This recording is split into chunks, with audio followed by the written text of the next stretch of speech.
Hey, happy Sunday. Welcome back. Today we are here at Incirlik Air Base again in Turkey, and it's still equipped with an Russian IADS, as you can see. Now, what I've decided to do is, for a bit of fun, we're going to put our little Russian IADS here up against this, a formation of 100 US B-17 bombers. Now, I'm genuinely curious how this is going to end. The reason I say that is obviously, like I said, it's a big formation of bombers. They're 26,000 feet, and they're not flying very fast. This is actually a really asymmetric attack target. So when you look at this, you think, well, it's going to get absolutely thrashed by the SA-12. And whilst I don't deny that the losses will be massive, I think we're going to get a lot of bombs on target. We've got, like I say, 100 B-17s here. Let's, go to the back of the formation here and zoom out. You can just see a lot of dots in the distance. They are fairly well spaced out compared to what they would be. The formation is currently 5 miles across, so they're about a mile spacing, which will probably help them actually. But obviously, when you get in the middle of the formation, it gets a bit more chaotic. Yeah, I want to see what happens here. So we've got SA-12s as last time, Pansirs as last time, Tor M2s as last time, and EWR as last time. They've just been set to bomb the general vicinity of the airfield. It's World War II bombing, so it's not going to do particularly well even if they all get through. But I'm just really curious about how this ends. So let's pick up the speed a bit, because we don't want to be here all day. I've not incorporated any airborne element because at that point I'd have to include Mustangs, and then the AI will get confused, and then it'll all break down. So we're just doing purely the air defense aspect of it here. I just realised there's a place called Iskenderun in what was probably northern Syria. Yeah, probably northern Syria. What is it? Or is that still Turkey? That's probably still Turkey, actually. My apologies. No, Hatay is Syria, right? I'm being confused now. Doesn't matter. Let's keep an eye out for stuff going on.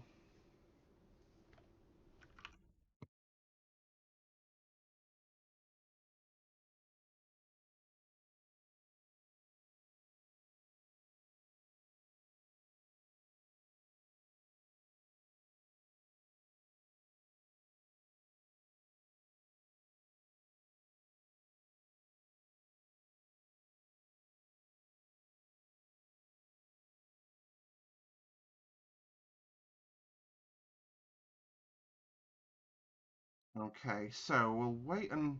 I'm surprised nothing's shot at them yet, to be totally honest. It's probably because they're not going that fast. You can see we're over the coast here now.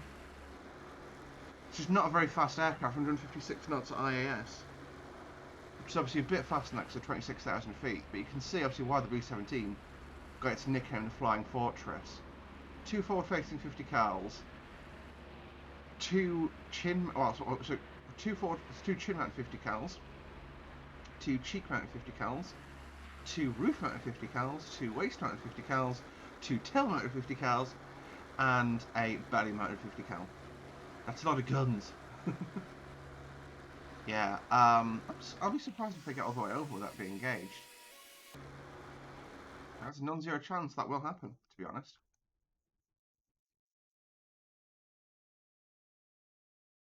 So, if they get too close, the Tors and Pansirs can reach out and touch them. What we're going to do is I'm going to fast forward until they get to this side of the water. I've given them the instruction to bomb. If they just overfly and don't bomb, I'm going to count that as bombed. And they've not fired a single shot in anger yet, which I find interesting.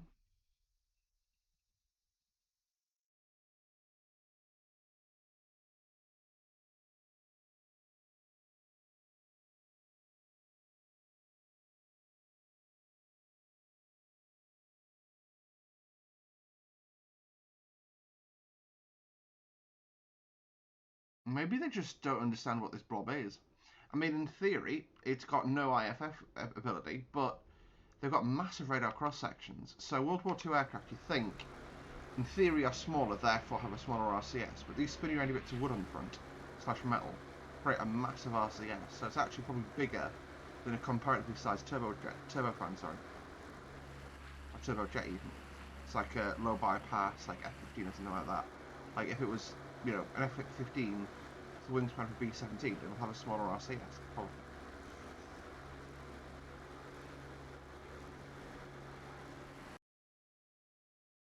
No, they're still not doing anything. So let's just do one last leap. Oh no, we've got shots coming out. So they are finally slinging the long-range SA-9s. I want to see what these do. Boom, through the clouds. I mean, 3,500 knots. Purely. So if this impacts before fusing, I'd argue the amount of KE should just shred the aeroplane. But the important thing to note with World War II aircraft is their fuselage skins aren't part of the structural integrity. That's how you see photographs of World War II aircraft returning with like massive holes in the wings and stuff.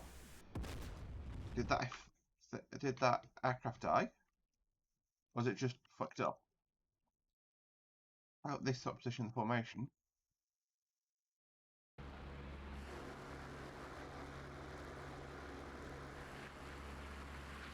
He's trailing smoke, so he's to our left. Let's just watch from here. It's just absorbing the hits. Like, he's fucked up. He's jettisoning his bombs. But he's out of there. Like, he's going to survive. Like, that's what I said. You can see that the structural integrity comes from the framings inside. And the beams and stuff, not from the skin itself. If you had holes like this in, say, you know, like something modern like an F-35, it would fall apart because it's not, you know, like I say, it's a monocoque design, I believe, is the engineering term, where, like I say, the skin of the body is part of the structural integrity. I mean, you can see, I mean, tail end Charlie looks fine.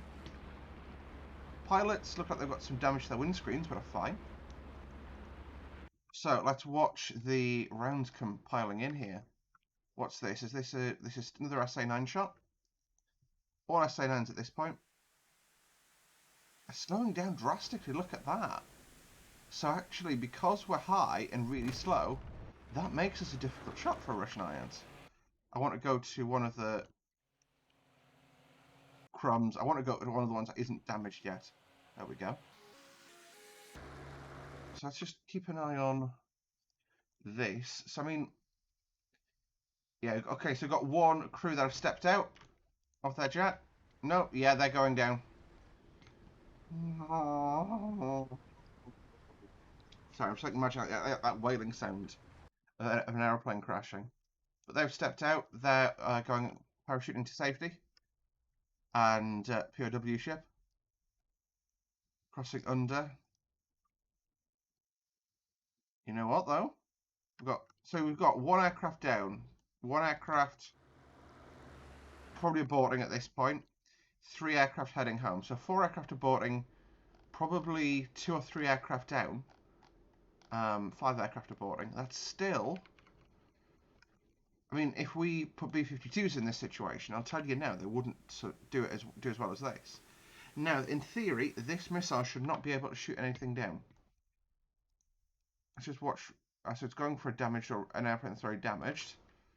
He's just taking damage. Wow, look at that. So he's already on fire. He's jettisoning his bombs.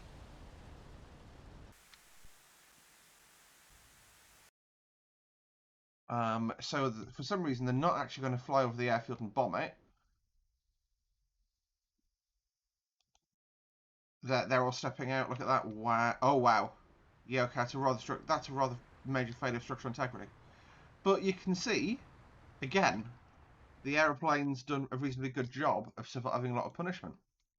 These guys have just stepped out. They've lost their engines. So I think aside from me being a numpty here, because you've got the Pansim rockets, missiles, sorry, and the Tor missiles coming up. Tors haven't fired. Wow. So you've got Pansirs firing their missiles up. But actually, there you go. Okay, is this guy attacking? No, he's just dying. But overall, majority of guys are absolutely fine. Let's rekindle this slightly to make sure they actually fly the target area. Well, let's just give them an instruction to bomb something en route for them. Because, yeah, in theory, what I should be able to do is... Stop doing that! Edit. Yeah, I mean, I can't do it this... Yeah, the way I want. But overall, I think you've got a pretty good level of survivability there. What I'm going to do is place the daddy of all surface to air missile batteries. And that is, of course, the S-400. So, the S-400, what we want a TEL A, 1, 2, 3, 4 of, and then a TEL B, 1, 2, 3, 4 of. And then after that, we want to go to have a C2 facility. We want a Big Bird search radar. We want a masted truck. We want a mast. So we've got a search radar, we've got a track radar, got a search radar. Check. I'm gonna give them a panzer just for point defense. This should, in theory, be one of the most powerful missile batteries this side of anywhere. So you've got a panzer on the back for self-defending. That's an SM model. You've got two radars. You've got a Big Bird search radar, gravestone and cheese boards as well, which gives basically backup ability. C2, which is command and control, and then a lot of telescopic erector launchers to shoot these honking great big missiles at them. I just want to see what the S-400 does. If the S-400, the S-400 may not work, but if this doesn't work, then I'm going to say the best way to attack a Russian IADS: World War II American bombers. Who'd have thought it?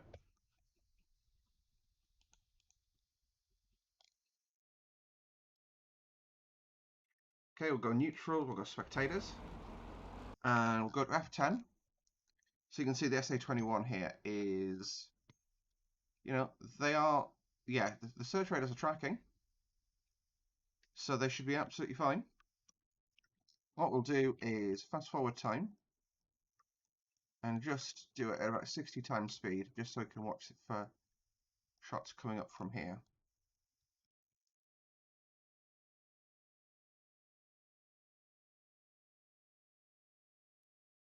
So we'll just pretend, that, like I say, they're just flying past the IADS. Intelligence has been intelligent and forgotten to tell the crews that they had that there's an IADS on the route, so they're just going to get lit the crap up because, RWR hasn't been invented yet, so they'll probably not, but we'll see what happens. So this is 90 times fast forward. I think DCS is starting to struggle now.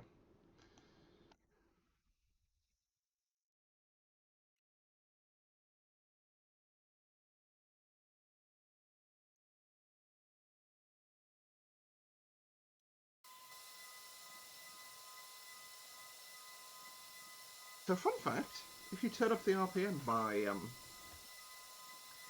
a full factor of 90, your B-17 Allison engines start sounding like jets, because everything goes 90 times faster, including the sound. So, yeah.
Right, let's go at regular speed now because we should be within a range. Well, we are well within S400 range. And the S400 is absolutely nothing. If I was in an F-35, 42 miles away, the S400 would be shooting at me. That is insane. It'll be because it doesn't have the kinematic ability to reach out and touch me yet. Let's have a look and see if their track radar is looking at me yet. So in theory, the track radar, yep, it can see me because it's looking at one specific direction. So it's looking at me directly on my formation. So what should happen now is those tails should start slinging missiles. We'll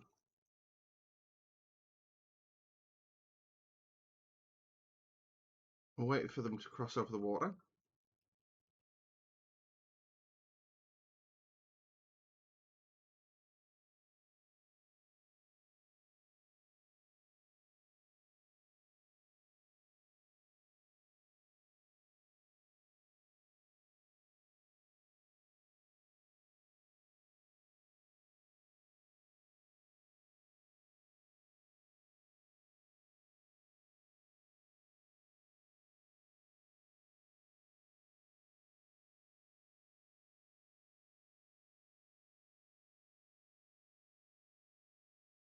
I can't believe it's basically made for you. Well, it is made. It's made tomorrow for you guys. Like it feels like Christmas was about breakfast time. Um, this is what you do when you are recording YouTube videos waiting for something to happen. You find talking points, and one of them is the scheduling of this video. It may be, like I say, the S400 may not work. I know I've had some issues with, you know, like SAMs from the S400 pack not working as expected. If the if the SA12 engages it first, then fair enough. But like I say, these things can reach out and touch a target 200 miles away. Uh, maybe like, well, yeah, 200 miles of sky. Now, bear in mind. Oh, hang on! Break, break, break! Shots, shots, shots! SA9. So yeah, the S400 hasn't worked. What we'll do though, we're going to let the formation fly right the way past. So we'll wait for it to be sort of over this body of water here. So they're tail chase shooting. The more for these is going to be massive. But yeah, overall, if this was World War II, they wouldn't change or deviate course. The formation's too big. You can't maneuver a formation this big.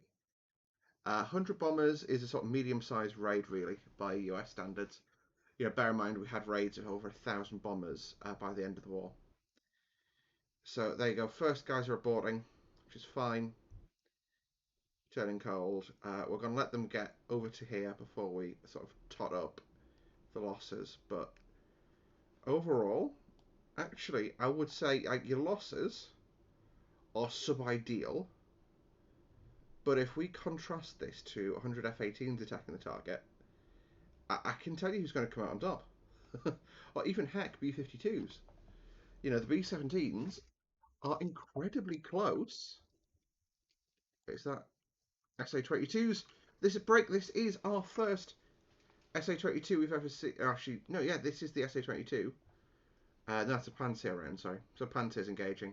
So yeah, the S400 is balked. But the game's like, no, I can't handle this, fam.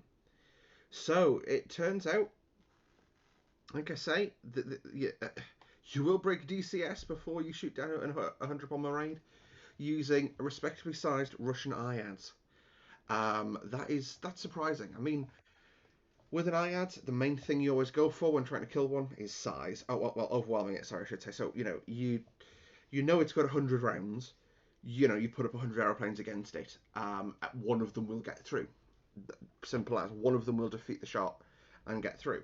This probably has around what each Panzer's got 6, 4 Panzers, so that's 24. Let's say another 20 at the SA-12, so that's 40. So this probably has about 50 or so missiles. But you can see, even if they expended everything from the IADS, this still isn't enough. And that's because of what we mentioned earlier about that monocoque design, where the the skin of the aircraft isn't tensed isn't part of the structural integrity of the airframe. Therefore, missiles are nowhere near as effective. These things can soak up quite a few missiles. That would be the death sentence from a jet. Anyway, on that note, thank you guys very much for watching. Like I said, I don't think this is going to come back, so we'll end the video here. But we'll see you guys in the next video. Until next time, guys, don't forget to like the video if you did. Subscribe to see more from me on a regular basis. We'll see you next time. Bye for now.